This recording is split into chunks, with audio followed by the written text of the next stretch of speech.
Welcome to our question and answer session in English.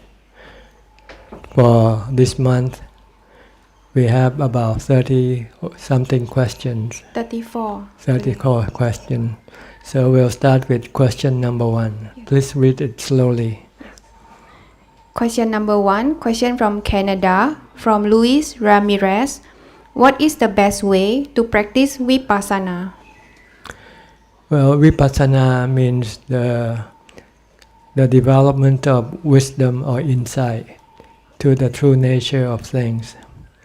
Before we can develop Vipassana, we have to develop Samatha or Samadhi first. Because the mind that is not calm will not have the ability to see things as they are. Because the mind is still cloudy with delusion, not being able to see that everything is impermanent, everything is bad for the mind, hurt the mind, everything is not under our control. So first you have to clear this cloud of delusion by practicing samadhi, meaning calming the mind. You should first meditate to make the mind become calm and peaceful. Once the mind becomes calm and peaceful, then the mind will be clear, like a glass that has been cleaned. Then when you look at things, you will look at it in the true way, exactly what it is. So first of all, before you can develop Vipassana, you have to develop Samadhi first by using mindfulness.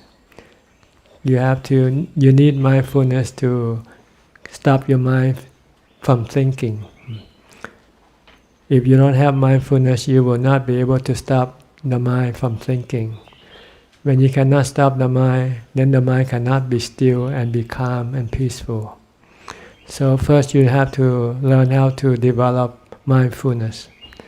Mindfulness is developed through the use of 40 objects of meditation. We call Kammatthana. In Thailand, we use the mantra Bhutto. By reciting Bhutto continuously all the time during our waking hours, from the time we get up to the time we go to sleep, we can prevent the mind from thinking. We only stop when we have to think. If we don't have to think, then we should not let the mind think aimlessly. We should stop it by reciting a mantra.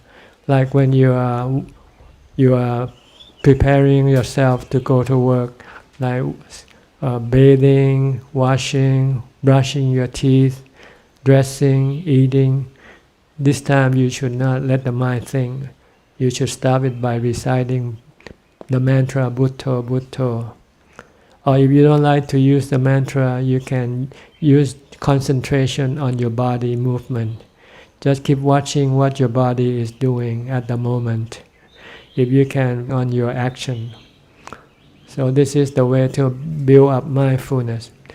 Once you have mindfulness, then you can sit and meditate to make the mind to become calm. When you sit, then you be mindful of the breath.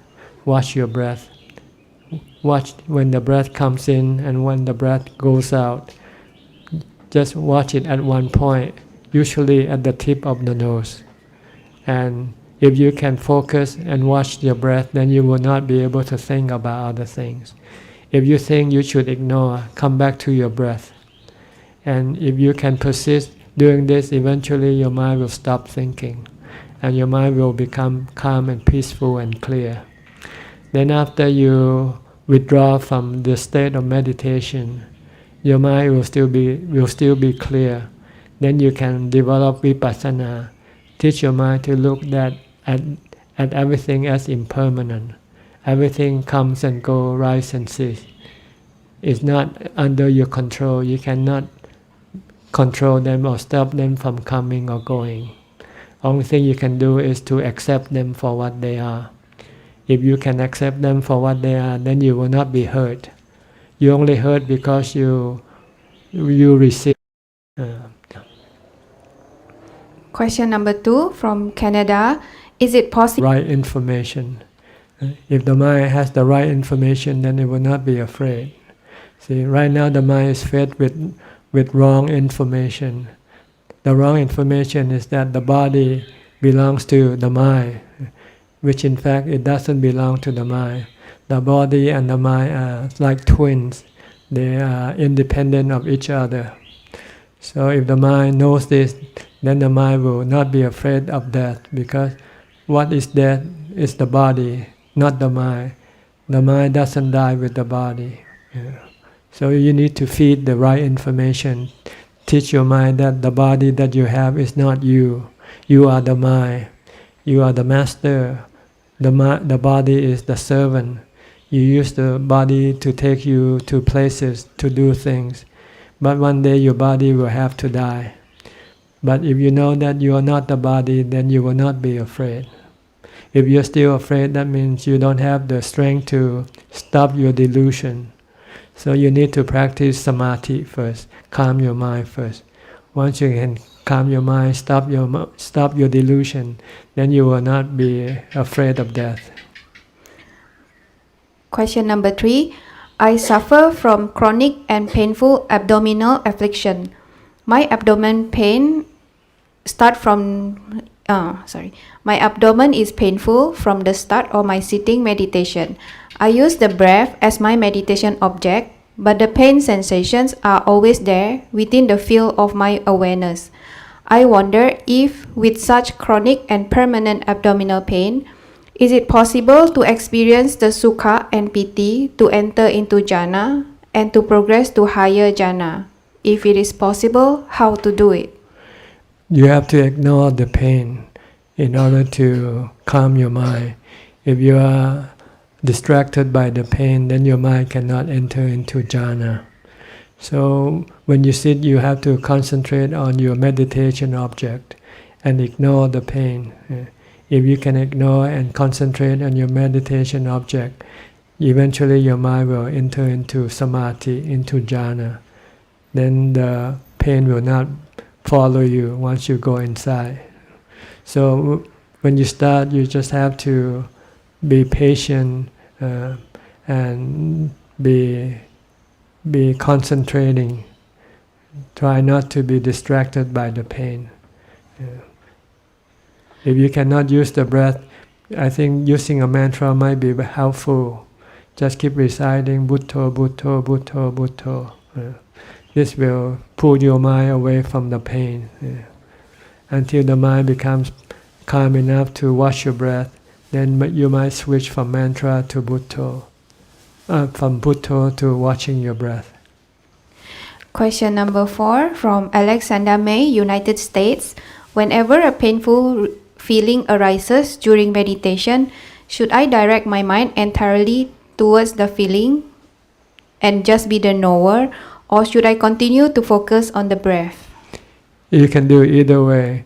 If you can watch the pain and not be affected, and you can remain calm and happy, then you can just watch the pain. But if you watch the pain and then you become unhappy, then you should not watch the pain. You should watch something else, like watching your breath instead. Because sometimes when you watch your pain, you resist and you have the desire for the pain to disappear, and this will hurt the mind. The pain itself doesn't hurt the mind. What hurts the mind is the desire to get rid of the pain. So when you look at the pain and then you have this desire to get rid of it, then you should not look at the pain. You should watch the breath instead, or use a mantra, and then you'll forget about the pain. Then the desire to get rid of the pain will disappear.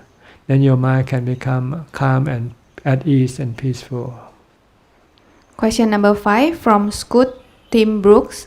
Since we are not guaranteed the next in-breath and out-breath, could using Buddha be used for both in and out breath? Yes, you can use Buddha for in and out breath. Doesn't matter. Or you can use Buddha without the breath. You can use either the breath alone, or use Buddha alone, or you can combine them any way you like. Some people boot for the incoming and toll for the outgoing. That is also okay. Or you can use Bhutto for incoming breath and outgoing breath. So you have to just find the right combination for you. Question number 6 from Christine Hardy.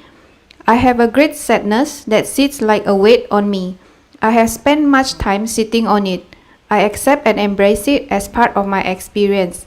I recognize the cause, try to be mindful and compassionate towards myself, and take pleasure in the good friends and happy times. Yet the sadness remained with me for years. How can I gently free myself from this suffering of such sadness? Your sadness arises from your desire. You desire to have things your way, get what you want, be what you want. So when you cannot get what you want or be what you want, you become sad. So you should change your attitude. Don't expect anything. Just take things as they come. If it's raining today, okay. If it's not raining, okay. Don't expect life to be always sunshine. Life can be up and down. So try to reduce your expectation. Then your sadness will disappear. Question number 7 from Kirk Barnhart, United States. I am a 55 years old male in the United States. I have been trying to become a monk in a Thai forest tradition for some time, but my age is an obstacle. Is it possible for someone of my age, in good health, never married, no children, no criminal record, to ordain at your monastery? To ordain here is not possible because this monastery, the abbot, the one who's responsible for ordination, he could not speak English, so he is not inclined to ordain non-speaking Thai. So you have to go to ordain at some other monastery or temple, and then you can come and stay with us here. Question number 8 from Martin Quito, Newark, New Jersey, United States. I have been donating to a charity that saves children's lives in Africa by providing them with mosquito nets so they don't get malaria. The nets have insecticide on them to kill the mosquitoes that carry malaria. Is this a bad charity to donate to? Well, it's not completely bad, but it has some drawback because it kills animals, kills mosquitoes. But it helps save the life of people. So sometimes there's a little trade-off that you have to do.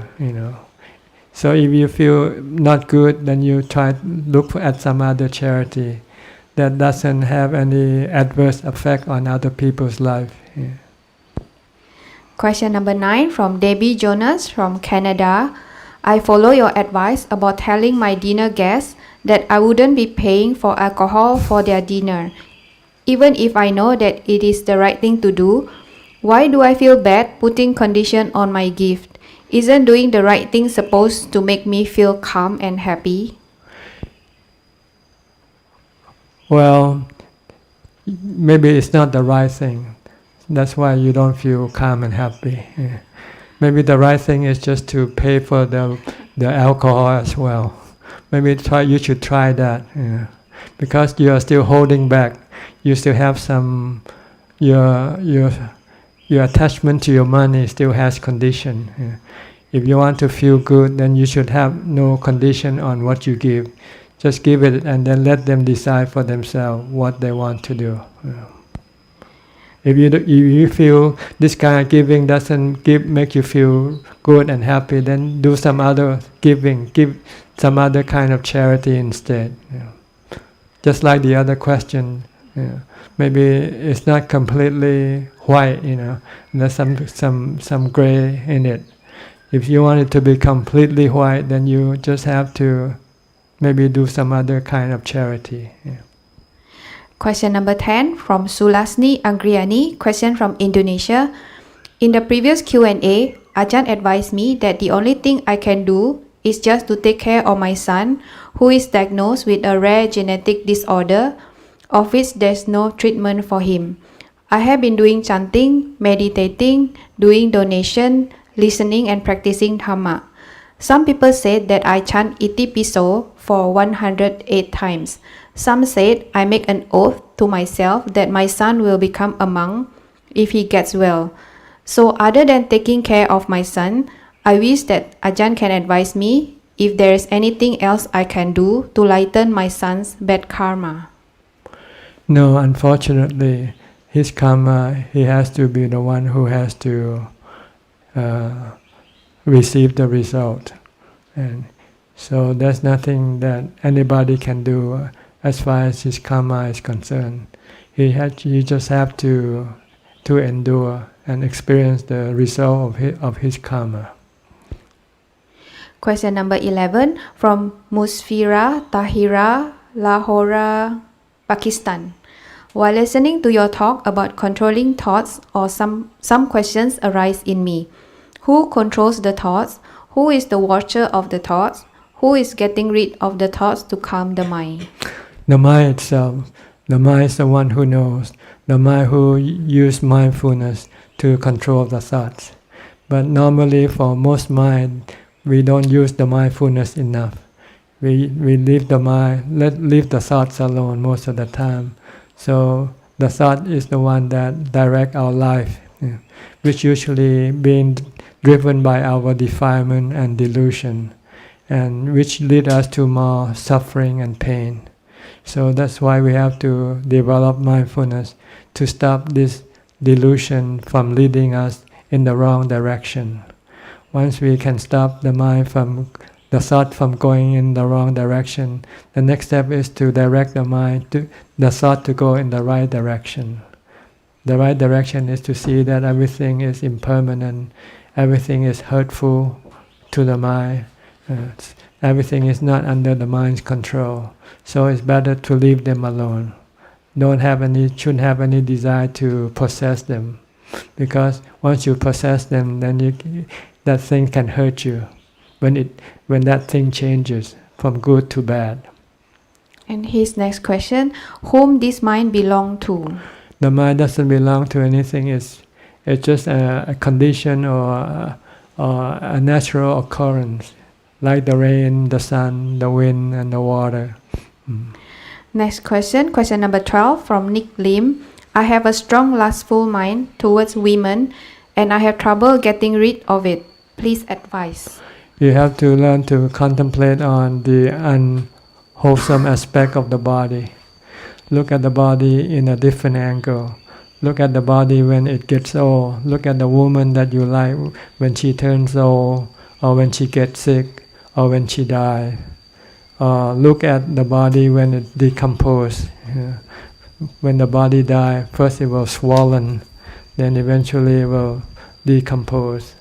Or you can look at the inner parts of the body, the internal organs, the skeleton, the heart, the lungs, the intestines, the liver, the kidneys, this thing.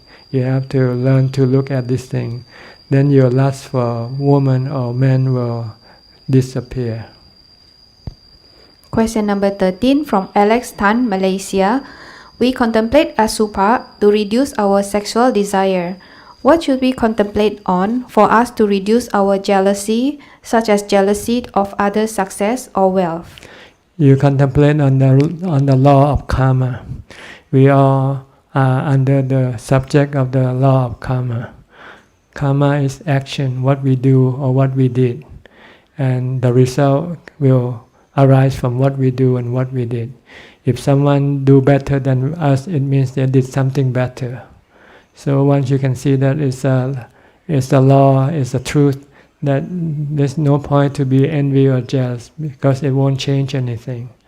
So you have to accept that there are people who are better than you, there are people who are equal to you, and there are people who are worse off than you. So when you feel somebody better, you should look at somebody who is worse off than you. Then it kind of balance out, Question number 14 from Dr. Ravi, Brisbane, Australia. I know someone who has looked after his parents very well and helped his family members, neighbors, including monks, very generously. But he lost all his wealth. Now both he and his wife become very sick. They live on a small income given by one of the children. Is this situation due to his past karma? No, I think it's due to his present karma, his generosity. But it might look bad now, but it will look better when he comes back again on the next birth. Then he'll be richer than he is now, because all the donation that he gave away is like putting the money in the bank, waiting for you. So when you return in your next life, you'll become a rich person. So it's a good investment, because eventually you're gonna die, you're gonna have to give up all your wealth anyway. So it's better to give up your wealth by giving it to a donation, because then there'll be something wait for you in your future life. Question number 15 from B, Penang, Malaysia. I have been practicing meditation, noting on the rising and falling of the abdomen. Recently, besides the rising and falling of my abdomen, my right shoulder and upper arm are also rising and falling as I breathe in and out. Is this normal or is this a health problem? Well, you have to check it out, whether other people sit and have any experience like you or not. If it's you, then maybe it's something wrong with your body or your mind. Instead of letting the abdomen rise and fall, you also move along with the rise and fall of the abdomen. Maybe it's your mind that keeps the arms, the shoulder moving up and down with. Because normally, if you just breathe, then your shoulder shouldn't be moving. So if you move, it means you're doing it yourself. So you shouldn't do that. Yeah. If you find it impossible, maybe you should change the position of watching the breath from the abdomen to the tip of your nose, and see whether that will solve the problem. Question number 16 from Sue, Malaysia. I am married with 4-year-old child. My husband suffers depression with his work and his master's study. He does not admit that he has depression and hence does not go for any treatment. He turns to me to vent his anger by being abusive to me. Initially, he took pillows and hit my head many times, but subsequently he punched my chest many times and shook my arms profusely. I continue to stay with him for the sake of my child.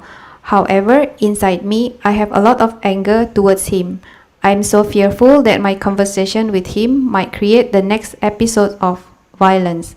I thought of leaving him, but I'm too afraid to make such big decision. Could Ajahn give me advice whether I should stay or leave him? Well, this is the question you have to find the answer yourself. I think eventually you'll find the answer. When you can no longer tolerate, then you will have to leave. But if you can still live with him, then you probably don't want to leave yet. So because you know there are pros and cons in leaving or in staying. So when you leave, you might have to go face the new challenge, which you don't know what's going to be. But if you stay, you know the old challenge, and if you know how to cope with it, then you might find it tolerable enough to stay on. So this is something you have to decide for yourself. Is this my karma meeting such an abusive partner? Yeah, you can say it's your karma. Question number 17 from Yaputra Samudaya, Malang, Indonesia.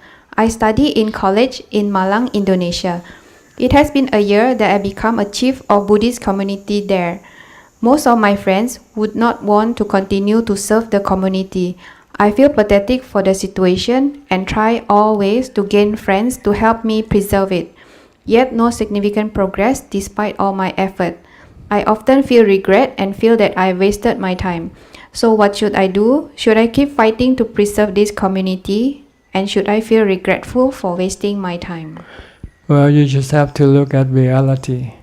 If it's not possible to preserve or maintain it, then you just have to accept the truth. But you can always maintain the Buddhism in your mind, which is more important than the Buddhism outside. So if you cannot maintain Buddhism outside, try to maintain the Buddhism inside yourself. So practice alone and do follow the teaching, study the teaching and practice the teaching, and don't worry about other people. If you cannot get them to do what you do, then you just do it alone. Question number 18 from Lisa Ma. A daughter who stays with her 70-plus-year-old mother always talk rudely to the mother. This make the mother feel very unhappy. Please advise. Well, because she doesn't know the protocol, the proper way of engagement with her parent. In Buddhism, we teach us to be respectful of our parents. Regardless of what happens to our parents, we should always be respectful, and we should stand or hasn't been taught. So maybe it's the karma of the parent that didn't teach the daughter when she was young, or send her to some place where she can be taught about this thing. Normally, if you study Buddhism, if you go to the temple, you will be instructed about being respectful to your parents and being thankful to your parents. But if you have been instructed or taught, then you might don't know this thing. Then you might let your emotion take over. When you feel bad, then you might say something bad toward your parents. But if you've been taught that you should never say anything bad to your parents, then if you're going to say anything bad, then you can stop it. See? Question number 19 from Teo Chunche, Singapore. For someone who has read about meditation and some Buddha's teaching, but have yet to practice meditation, will it be useful to start the practice by joining a simple 1 or 2 day retreat at the temple, which includes sitting and walking meditation, Dhamma talks, and Q&A? Well, if you find you cannot do it by yourself, then you have to go and do with the group first. They will tell you what to do, and they also have schedule that will force you to do it. If you do it yourself, if you don't have a schedule, or if you have a schedule but you don't have a strong mind, you might skip the schedule when the time for you to do it. So if you cannot be self-disciplined, then you need someone else to discipline you first. So you might have to go to school first before you can practice on your own. Question number 20 from Singapore. It has been about 6 months since the time which I did not manage to get the job I very much wanted.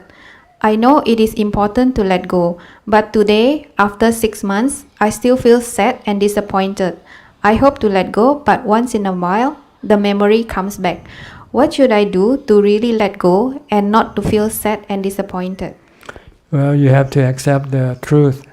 You cannot get what you want, so you just accept it and maybe change your mind. Maybe you shouldn't be expecting anything. So once you don't expect anything, then you won't feel bad. Be thankful for what you have. Try to look at the good thing that you still have, like you're still alive, you're still healthy, you're still strong.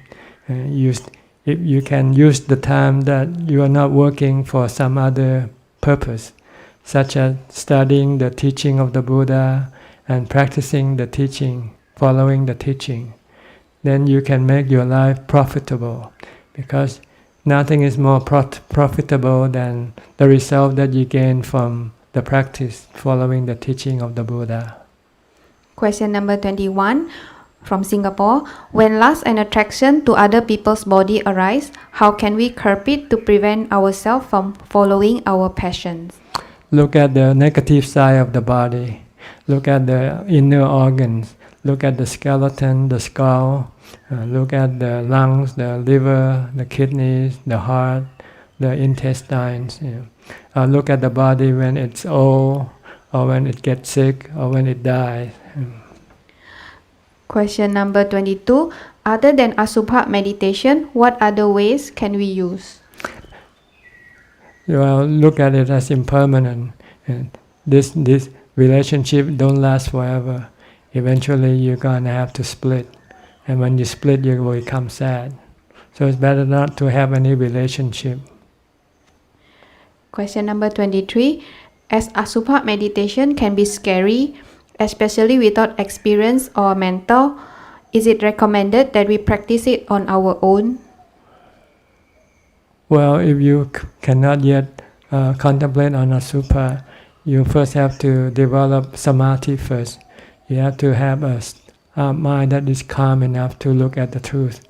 If your mind is not calm, your delusion, your defilement will deny, will resist seeing the truth.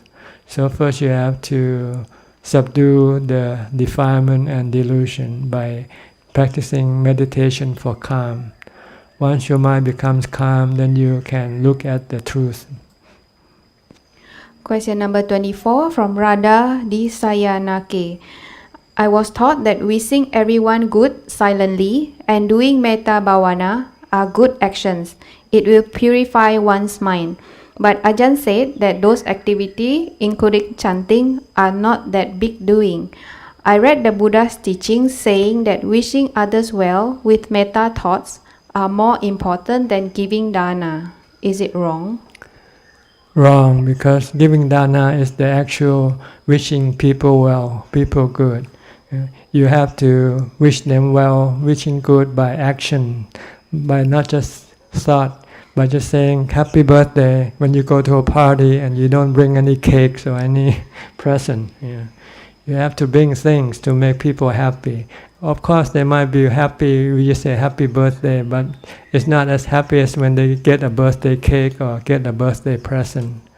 So if you want to make people really happy, you have to do it by action, not just by thought alone. Thought is very little in compared to action. Question number 25 from Lina Hernandez. How much dana can influence our rebirth? Well, dana has no influence on your rebirth. The thing that has influence on your rebirth are your cravings and your desire. The more cravings, more desire you have, the more rebirth you will have.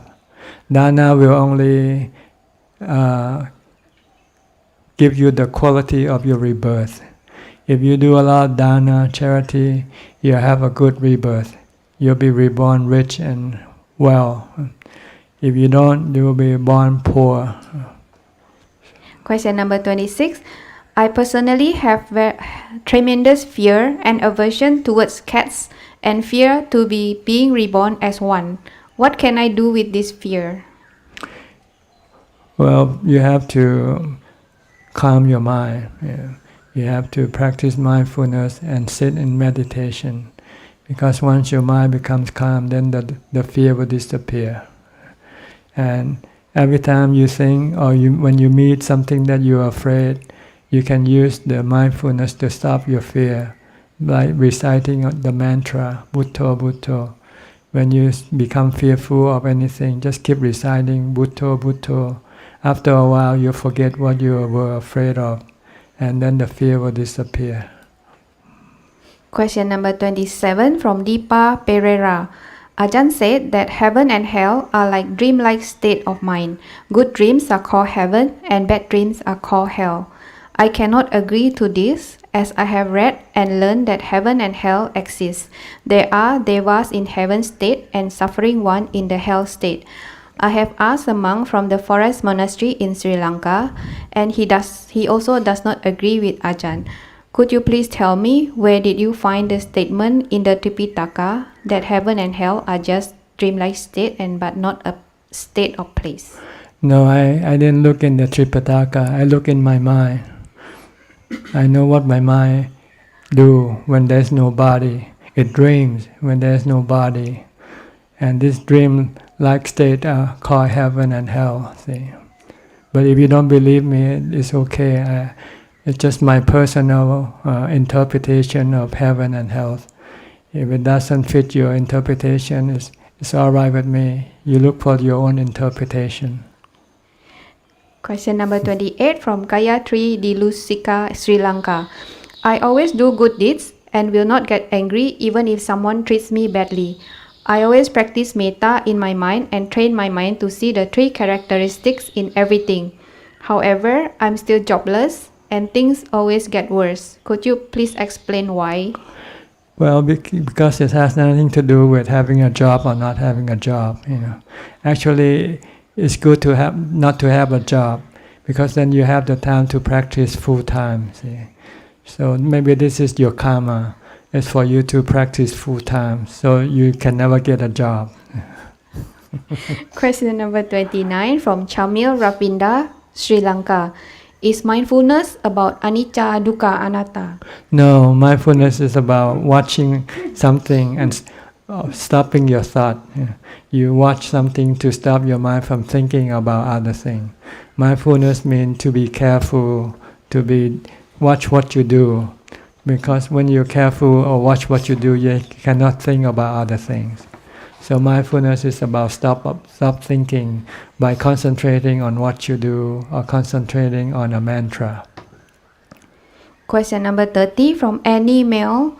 I listened to one of your talks and we should treat our body like a car and our soul is the chitta. Is this correct understanding? Yes, the mind is like the driver of the automobile, and the body is like an automobile. When the body crashes, the automobile crashes, the driver is still alive. The driver doesn't die with the body. Question number 31. If we think that we have to take care of our body as well, as the body is the vehicle to practice in this life, is this considered as kilesa? No, it's the what you call logical thinking, but you must not overdo it. That's all. You just don't overdo it until it causes a burden on your mind. Just do it just to keep it alive and well. And if it should get sick or anything should happen to it, your mind should be ready to let go. Question number 32 from Boon Kyong. Words that come out from during moments of anger can be hurtful and it may ruin relationship. So during arguments, I choose to remain quiet. However, the anger is boiling inside me. I then vent my anger towards non-living things. I will waste resources such as flushing a large amount of unused toilet papers into the toilet bowls. After that, I feel remorseful. So how to reduce the negative emotion when anger arises? Use a mantra, recite a mantra, or chant something internally, mentally, and just keep chanting or keep reciting a mantra. After 5 minutes, I think your mind will become cool and calm. Then you don't have to waste anything, break anything to vent your anger. Your anger can be dissipated by using a mantra. Question number 33 from RG Sen. I would like to know how to carry out sales marketing tasks and talk to customers so that they trust me and buy the product from me, and therefore increase my sales and create strong business fortune. You have to be sincere, you have to be truthful, and only time can prove you that. So you might not be able to win them over the first time you talk to them, but if you prove your words by your action, then eventually they will trust you, and then will keep coming back and buy products from you. So you have to be patient. Not just one talk can convince people. It takes time. Last question from question number 34 from Sasana Devi Susan, Indonesia. If I want to learn meditate at Wat Yan, would Ajahn teach me? Well, I'm teaching here every day. You don't have to come. You can watch on YouTube or Facebook. And if you have any question, you can send in your questions. But you can come here personally if you like. But it will be the same thing. I can teach, but I don't provide you a place to practice. Unfortunately, I don't have the ability to do that. You have anything question you want to add? If you do, we'll send you the microphone. Yeah. Okay, take the microphone first.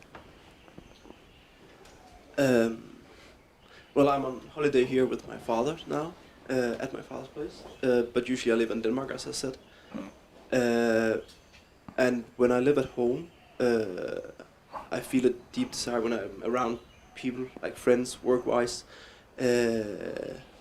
where you could call a deep desire for people to like me, which end up being an obstacle for me to actually interact with people in the longer run, and ends up making people not like me. How do I... People like you or not like you not because of your desire. They like you or dislike you because of your action. So if you do good action, people will like you. So try to do good action, being kind, being generous, being helpful. Don't say bad thing or don't hurt other people. Then people will like you. It's not your appearance or the shirt that you put on or the clothes you put on. These are just a camouflage. The real thing is your action. The Buddha said, you are by your action.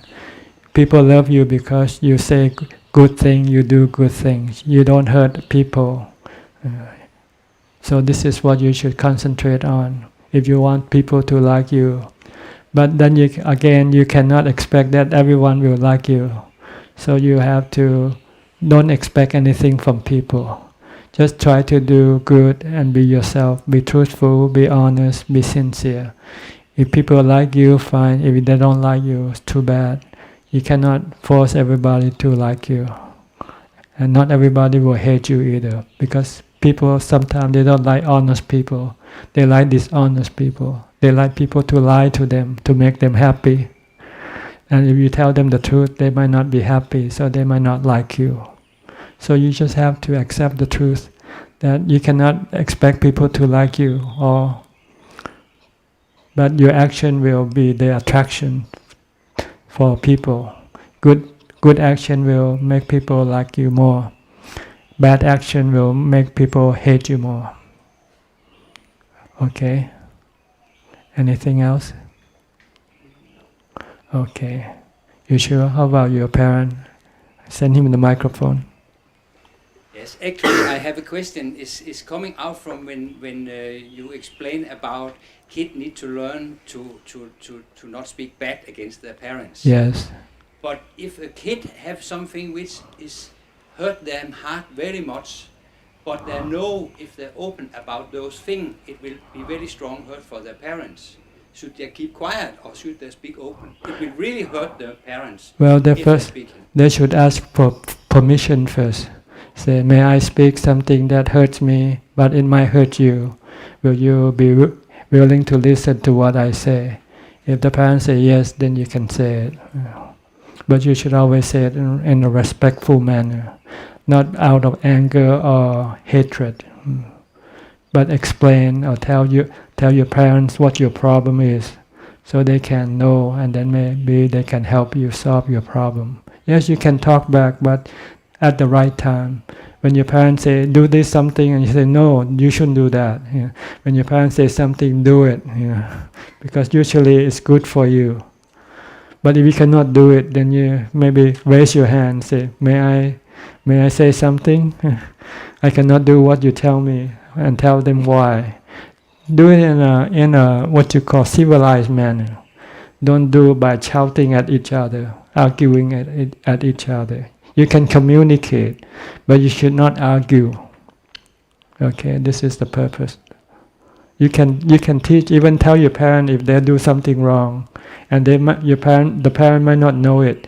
Like the parent is drinking, and your children went to school, went to the temple, and they teach you drinking is bad.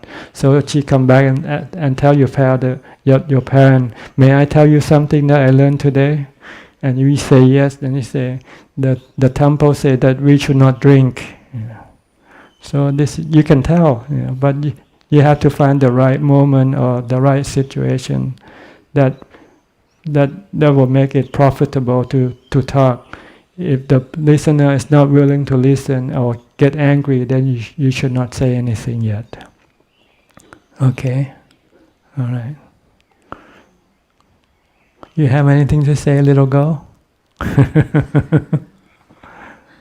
Okay, one more question. Speak closer to the microphone. It came out from what he said actually. Yes. Something to do with my mom, whom I can see. I live with my mom now, and I can see she is truly in pain of how she live her day. She works a lot and she can't find peace with anything she do. Yeah. And I've tried to like tell her she has to try meditating. Calm her down. Calm down. Yeah, do something about it. But she's like, she kind of always rejects it. Say she's too busy. She has other stuff to do, and sometimes she accepts and tell me that she can't find peace to do it. But she's always like rejecting it. Yeah. How can I try to help her get better? Unfortunately, I don't think you can help her if she doesn't want to do it, because she already know what she has to do. So you might maybe if you have time and she has time, maybe tell her to go to spend some time in a temple or monastery and do some meditation, or have some activity that will help calm her mind. But maybe it's not good for her or right for her, because maybe it's too hard for her to do it. So you must not force her. You should let her decide for herself, but let her know that you're willing to support her if she wants to do anything to calm her mind. Yeah. That's about all that you can do. Okay? All right. Well, thank you for all your questions for this month. If any more questions, you please send them in and we'll collect them and then read them at the next session. Thank you, and may you all be well and happy and advance in your meditation practice. Bye bye. ค่ะคำถามจาก Facebook นะคะคุณบ่มีไผ Have a question to ask พระอาจารย์ Don't know if พระอาจารย์ can answer it today or now. My question is, sometimes my greed or attachment for food arise so strong, and it becomes a burden and pain in the chitta. What do I do? You should contemplate, think of the food in a different angle. The reason why you become hungry or attached to food, because you think of the appearance of the food that you want to eat. You think of the food on the plate. When you think of the food on the plate, you become attached, you become greedy. You want to eat those food. So the Buddha said you should look at the food from a different angle. Look at the food when it enters in your mouth. Think of the food that is in your mouth that you chew and mix with your saliva. And if you want to look at what it looks like, you should spit it out, so you can see the real picture of the food. Or you can think of the food when you vomit. Yeah. The vomit that you vomit is the food that you eat in your stomach. Or you can think of the food that you flush in the toilet. Yeah. This is also food. Yeah. So it depends on where you look. If you look at the food on the plate, then you want to eat. But if you look at the food in the toilet, then you don't want to eat. So if you want to stop eating, you want to stop being greedy, craving for food, every time you want to eat something, think of that something that you eat, eventually it will be flushed in the toilet. So look at that. Every time before you flush the toilet, take a look and say, oh, this is the food that I like, I enjoy. Now what it looks like. จากคุณจอร์จ May I know, can meditation help to hold on to the image of the Buddha when a person is dying? ไหนถามใหม่สิ Can meditation help to hold on to the image of the Buddha when a person is dying? Yes, if you want to use the image of the Buddha as your object of concentration, you can do it. The point is to stop your mind from thinking especially about dying. If you can stop thinking about dying, then your mind will be peaceful, will not be afraid. คำถามต่อเนื่องจากคุณบ่มีไผนะคะ Please allow me to another question. Usually I get angry or irritated when I see my sister doing a lot of selfish actions. How do I stop myself from getting irritated at her all the time? She is extremely selfish and self-centered. That is hard to tolerate. You have to look at her as a baby. Maybe her body is grown up, but her mind is still a baby. So when you look at a baby doing things, you don't get angry at babies, right?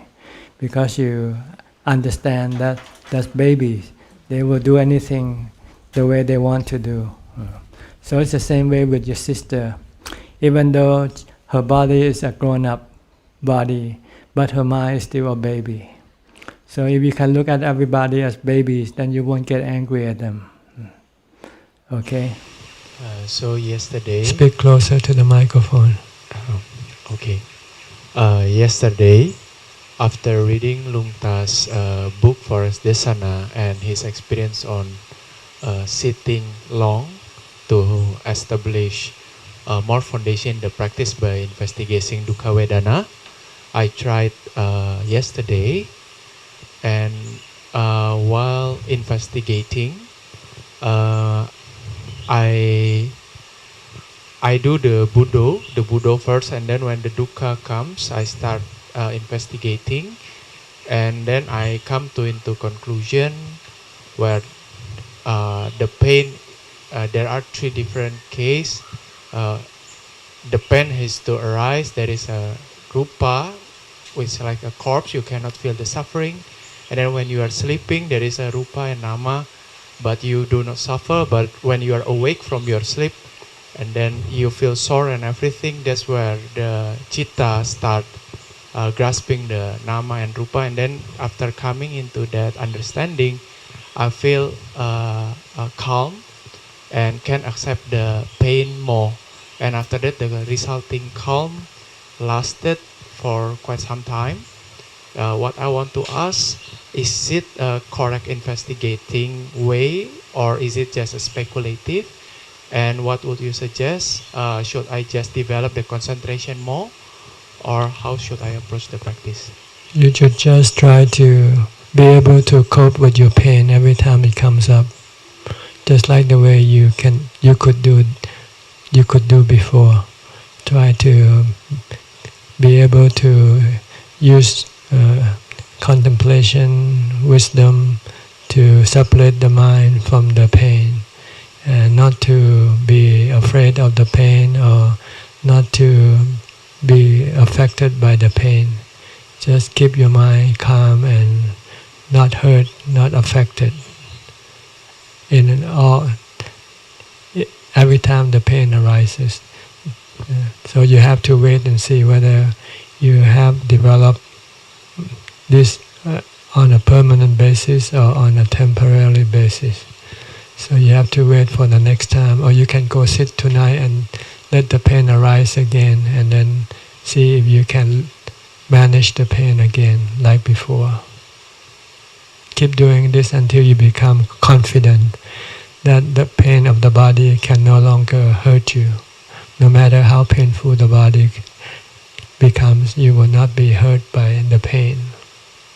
Then you are free from one form of suffering, suffering that arises from the vedana, dukkha vedana of the body. Okay. Yeah, this is something you have to keep doing it until you become confident. It's like learning how to drive a car. When you first know how to drive a car, you might not be confident to drive it on the road yet. So you have to keep practicing driving the car until you feel completely confident. Then you can then take the car out onto the road. Okay. Sumana. Okay, Sumana, how are you? ยาวนิดหนึ่งนะครับ Good afternoon, Ajahn. During sitting meditation, The mind does not like to take any breath object.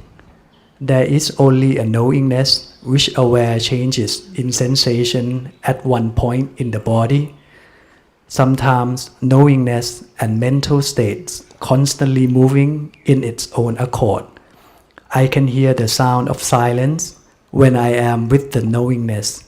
When I observe this knowingness or observing the breath, there is often pure light appear in front of the face, but I am scared to go deep in observing the light.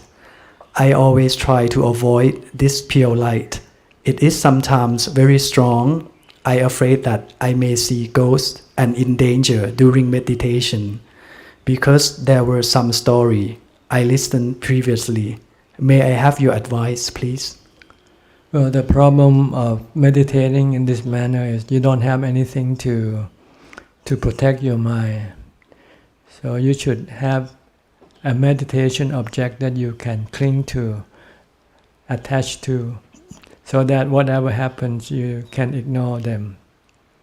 So the Buddha teaches anapanasati, the watching of the breath.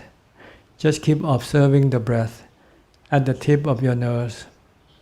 Do not follow the breath in or out. Just observe, just know that it comes in, that it goes out, that it is short or it is long.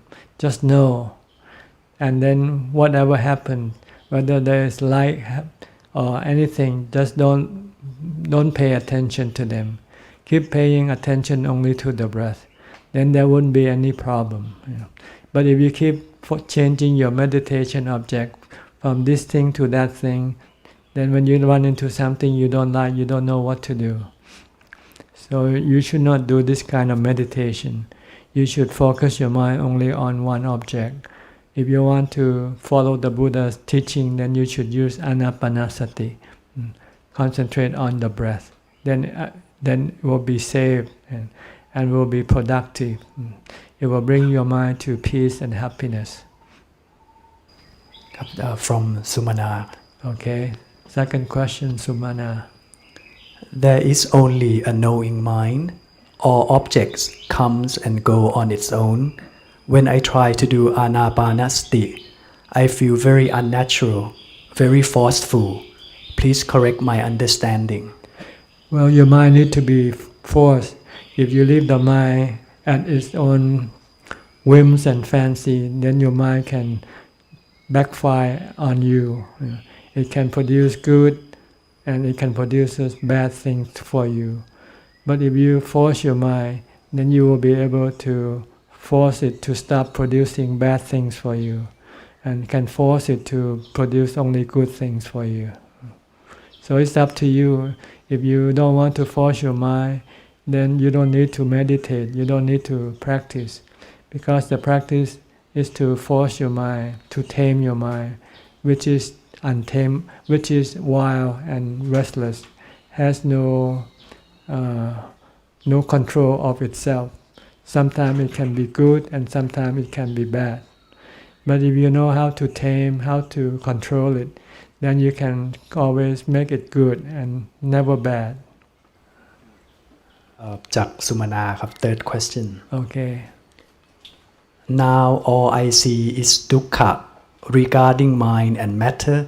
Sometimes during sitting I come to experience nothing, no time, no space, no perception. I have been thinking what I experience is dukkha and cessation of dukkha. I want to hear from the expert, the wise like you, because all I want is to be free from this body and mind forever. It is a real dukkha to see them over and over like this. I am just 30 years old. May I have Ajahn advice, please? Well, if you don't want to be born again, you have to cut off your cravings. Get rid of all your cravings. The three groups of cravings: sensual pleasure, craving for sensual pleasures, craving to be, and craving not to be. These are the cravings or the desire that drives your mind to take birth again and again. If you don't want to take birth, then you have to get rid of these three cravings or the desire. And the tools you need to get rid of these three cravings is sila, which is morality, the 8 precepts, meditation, samadhi, and wisdom. Wisdom is the understanding, the right view that birth is caused by these three sensual cravings. That if you don't want to be reborn, you must not do these three cravings. If you can stop these three cravings, then you will not have to be reborn again. But in order to be able to stop your three cravings, you have to have samadhi. You have to have strong concentration of mind to be able to stop your cravings. In order to have strong concentration of mind, you have to have the time to practice. And then you have to abstain from doing other activities by keeping the 5 and the 8 precepts. Then you will have the time to come and develop concentration of mind that will be able you to stop your cravings.